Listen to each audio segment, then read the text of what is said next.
Lockdown, lockdown. This is an emergency alert. Please follow lockdown procedures. Go into the nearest room or building, lock the door, and turn off all lights. Wait for the all clear from school officials or local authorities. Lockdown, lockdown. Growing up in a tiny community like mine, you hear about all this crazy stuff on the news, these massacres and tragedies day after day, but you think that'll never happen here. A day came that not one of us will ever forget. I was in school watching the minutes go by, waiting until I could finally go home. I excused myself from class to go to the bathroom, but I didn't really have to go. I just wanted to look at my phone for a few minutes without the risk of it getting confiscated. Luckily, the girls' room was completely empty. I took the stall, second from the end. While scrolling through Snapchat, I tapped through a bunch of people's stories, but one person had quite a few more posts than anybody else. They were absent that day, and whenever they stayed home from school, which was quite often, they always did a bunch of schizo posting. Growing up, their name was Jessie, until they came out as transgender and started going by the name Jennifer. I changed their name on Snapchat, but otherwise, I didn't really care. I wasn't friends with them, just acquaintances because everybody knew everybody. What matters is, completely regardless of their gender, Jennifer was a nutcase. They were crazy before transitioning, and they were just as unpopular afterwards. After being on my phone for a few minutes, I decided to finish up before my teacher got suspicious. Just as I was starting to finally piss, someone walked into the bathroom.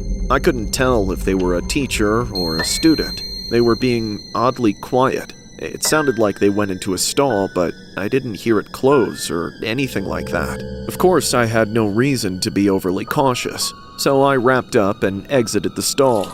Right as I walked out of it, a loud sound started reverberating through the bathroom. Someone had started pissing.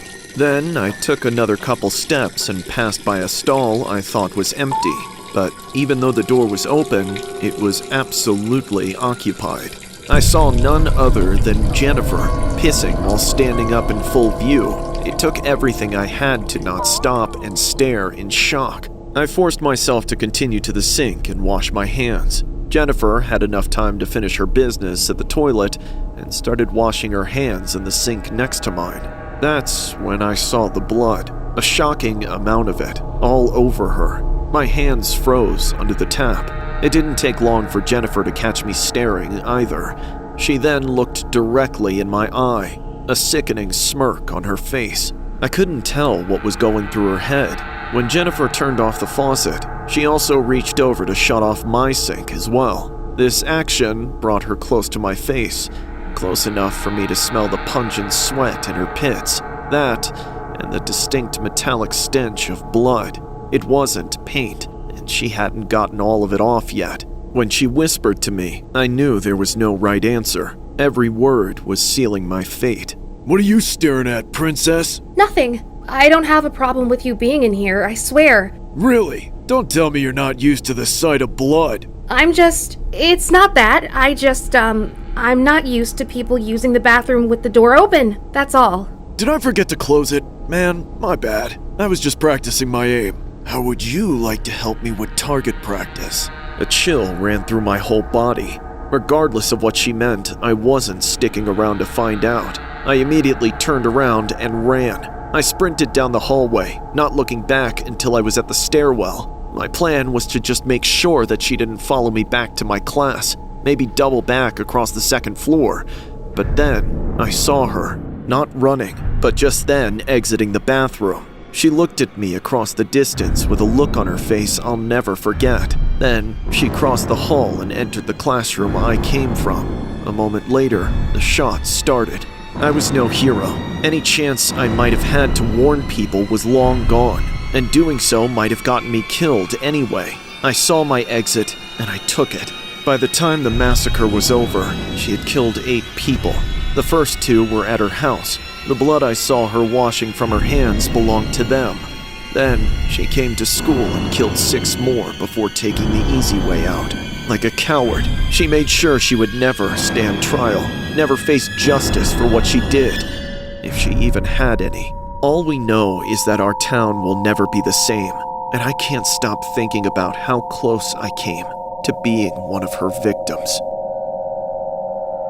This story was inspired by a horrific incident regarding a teenage suspect involved in a mass shooting in Tumbler Ridge. Police say the 18-year-old suspect was Jesse Van Rootselaar, who was found dead on the scene, took out 8 people, and then doing the unthinkable to themselves. The suspect had been the subject of a number of police visits in recent years because of mental health issues and used to have a firearms license. It is unclear who owned the firearms used in the attack or what the motive was. 5 students and a teacher were taken out, and at least 25 others were injured at Tumbler Ridge Secondary School. 2 others, the suspect's mother and stepbrother, were found dead at a nearby home when the attack began. Van Rootselaar was born a biological male, but identified as a female. A 2021 Facebook post from the suspect's mother, Jennifer Strang, described how the teenager was infatuated with firearms.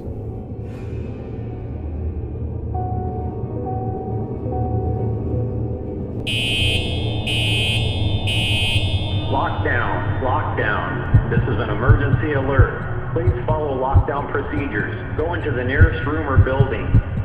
As a school resource officer, I'm tasked with maintaining order in an active community of nearly 1,000 students. Recently, a case of bullying has become of particular interest. For one reason or another, got a target painted on his back. He's been picked on and humiliated by dozens of different students through various means and over an extended period of time. He's never fought back. They take his kindness for weakness and abuse it. Unfortunately, almost everything I've tried to do to remedy the situation before it went critical ended up in a terrible feedback loop. All the offending students I punished simply fed into an intensified hatred of Ivan. With little other option, I've resorted to just protecting Ivan the best I can. One day, Ivan just snapped. It was quiet that day. It must have been around 1 o'clock. Suddenly, my radio crackled, and a panicked voice shattered the quiet. Barnes, hurry! Get to building! The lockdown alarm rang. I tried to turn up my radio and asked them to repeat, but it was too late. The sounds of panic, fleeing, and screaming were pouring in from the hall, and whoever that teacher was, their hands were way too full to get back to me. I couldn't hear the location, but the voice sounded familiar. I decided to make my way to that teacher's classroom on the other side of campus. As I stepped out of the break room, I entered the hallway in the last moments of the scramble for cover. Everyone was following the drills, but under the ensuing radio silence, I couldn't get any more information. Quickly, I hustled across the school, my weapon already drawn. Moment by moment, I cleared section after section. I knew reinforcements would be on their way, but they would be waiting on my call to enter the building. There was a chance that going in too brashly would lead to more panic and further casualties. It was up to me, but it was so damn quiet. My ears were ringing, my heart pounding in my head. It had been years since I felt the pressure this on. But why? For all I knew, this was a false alarm, but something in my gut said otherwise. Ripping me right out of my head, I rounded a corner and saw it. There was a student at the far end of the hall. They had a knife in their hand. They were covered in blood, and they were facing me, alone, as if they heard me coming. Instantly, my arms rose up to point my gun downrange at the target. My finger touched the trigger, but then I stopped. I lowered my gun. It was Ivan. The look on his face was haunting. The only person he had hurt so far was himself. His forearms were gashed right down the middle. I started moving forward. This alarmed Ivan, prompting him to raise the knife at me and start spewing his threats. Stay away from me! I'll kill you too! Take it easy, Ivan. It's just me. We're friends, remember? I'm not gonna hurt you. Don't call me that! You're not my friend! You don't give a shit about me! Come on, Ivan. You know that's not true. I've always looked out for you. I'm sorry about whatever happened. Then prove it! Drop your gun! Do it now! All right, I'm dropping my gun. After closing in about 20 feet, I stopped momentarily to take a knee and place my gun on the ground. Then I kept going. I could see from this distance that Ivan was shaking. You see, I did it. Now it's your turn. Put down the knife, Ivan. Now! We can work this out, Ivan, but only if we're both unarmed, okay? You're lying! You just want to put me in prison! You won't go to jail, not unless you hurt someone. We can take you to some place to get help. I don't want their help! In a split second, one of my worst fears became reality. Ivan put the blade to his throat. With nobody else around to threaten, He thought this was his only leverage, but I still took a chance. I was so close. As soon as I saw him hesitate, I pushed forward. Stay back! I'll do it! This is on you! I know you don't want to do that, Ivan. Just give me the knife. Stay away! Ivan, please! Out of nowhere, the knife came back toward me. Time froze, and the next moment I remember, I had Ivan's wrist in my hand, nearly crushing it, holding back the knife just inches from my neck. Had he been any stronger, had I been any slower, a very different sight might have been my last. However, in that moment, Ivan knew he had no other path forward but to comply. With my free hand, I wrenched the knife from his grasp. He offered no resistance to it. His body went limp, barely standing. I tossed the knife behind my back and put my arm around under his shoulders to support him before he fell. The blood loss, the adrenaline, the extreme emotions, all of it took a toll on him. With Ivan finally restrained, I arrested him under the Baker Act, giving him a bit of grace from criminal charges. He's been out of school for a while now, recovering in a mental health facility I won't disclose. I hope he's doing better now, because I'll never forget the moment he almost threw his life away. Rockville High School was briefly locked down and a classroom was evacuated, as a school resource officer convinced a student to turn over the small pocket knife he had. School staff alerted the school resource officer at 1:35 p.m., and staff members were able to quickly evacuate the other students from the classroom. According to police, the student had some cuts on his arms, and the school resource officer convinced him to turn over the knife peacefully after about 30 minutes. The school lockdown lasted for around 10 minutes. An ambulance brought the student to a local hospital for a psychiatric evaluation. Police are investigating, and no charges have been filed at this time.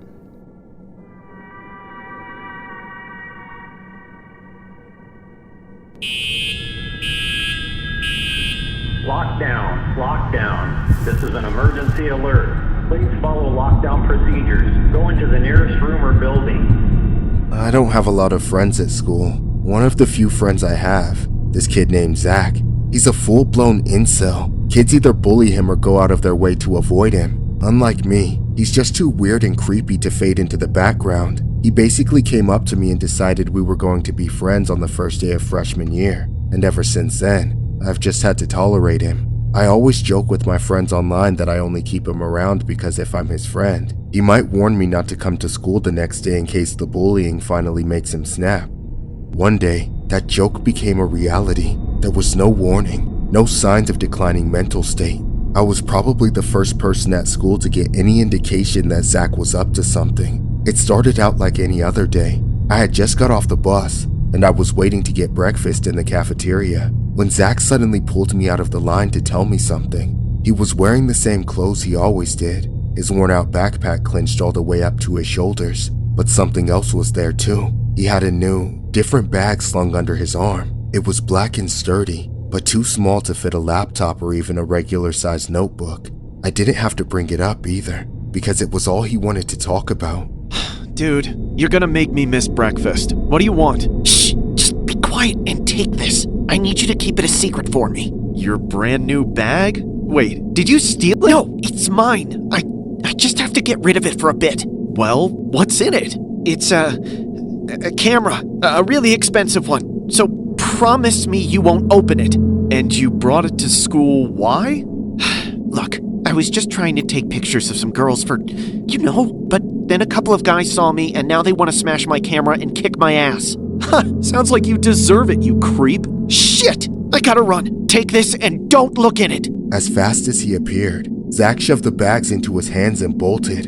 I looked around for that group of angry guys chasing after him, but I didn't see anyone except the people in line who had witnessed our entire interaction. Not sure what else to do, I put the bag over my shoulder and went to the back of the line. As I waited, I started to feel how heavy it was from the strain on my shoulder. I got breakfast, then went to class, trying to ignore the extra weight I was carrying. Minute after minute, it was all I thought about, until I finally couldn't resist the urge any longer.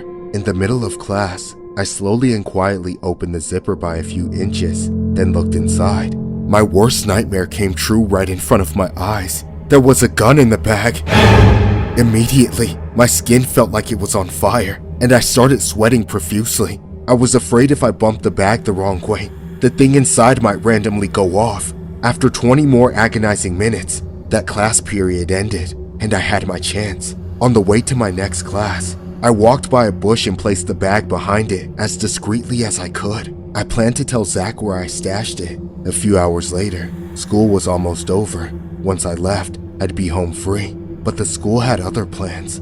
Suddenly, someone got on the intercom and said the school was in lockdown. I started freaking out all over again. I couldn't tell anyone. I couldn't let anyone know. I had to keep quiet and follow instructions. The teacher locked the door, turned out the lights, then directed us all under our desks. We hid there, as many kids whispered and wondered if our school was next in the string of recent shootings. Meanwhile, I was silently terrified that someone had found the bag and was using the gun inside the school. As we began to hear screaming in the halls, the mood shifted. We all still hoped it was just some stupid kids playing a crude joke, but it seemed like blood was really being spilled out there. Then, after almost an hour, the lockdown was lifted. Despite how grim things seemed, nothing bad had actually happened.